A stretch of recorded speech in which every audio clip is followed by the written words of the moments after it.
Vous avez été nombreux à me poser des questions et je vous réponds en vidéo. Alors, déjà pour la devinette que je vous ai fait en vidéo précédente, vous avez été nombreux. Effectivement, c'était très facile. Il s'agissait du jeu Dead Space et le personnage principal, Isaac Clarke. Alors, voilà donc terminé au niveau de l'impression. Il s'agit d'un fichier de l'artiste CA3D. Le fichier de base est prévu pour du 1/6. Forcément, moi, regardez ma main, je l'ai fait au 1/3. Sachez que toutes mes impressions sont munies d'aimants dans les bras et dans les différentes parties d'assemblage. Il suffit, au moment où vous percez pour l'évacuation justement de la résine, de faire un perçage au diamètre de votre aimant.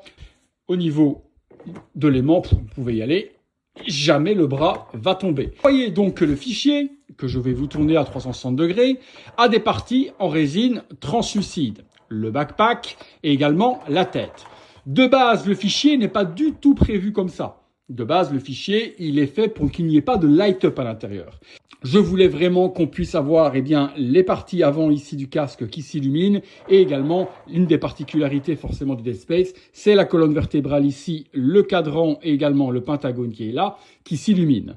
Du coup, le fichier a été découpé pour avoir cette partie-là creuse et cette partie-là en résine translucide. Ça va me permettre de pouvoir passer les câbles comme je veux pour ressortir dans la base et également ici insérer une bande de LED à l'intérieur du creux. Je vous montre justement ce que ça donne, je viens de faire un petit test. Voilà, vous avez vu que ça devrait plutôt bien donner. Une fois que j'aurai tout raccordé, je pourrai sceller ceci et le coller. Forcément, toute la partie qui est ici va être peinte par Mike 3D World Painting au niveau de l'armure complète et il n'y aura que les parties ici, là et là qui seront translucides et qui laisseront passer la lumière. Tout le reste sera opaque.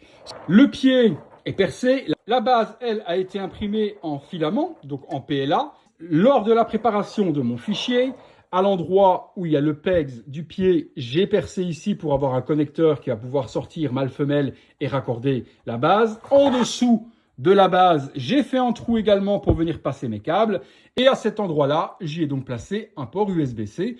Pas de pile, vous imaginez bien qu'avec moi, il est hors de question d'avoir des statues de la sorte.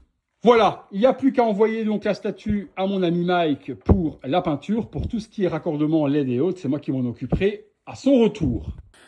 Vous voyez que j'essaye de soigner au maximum les réalisations pour avoir quelque chose, comme moi, personnellement, prêt que ce soit fait.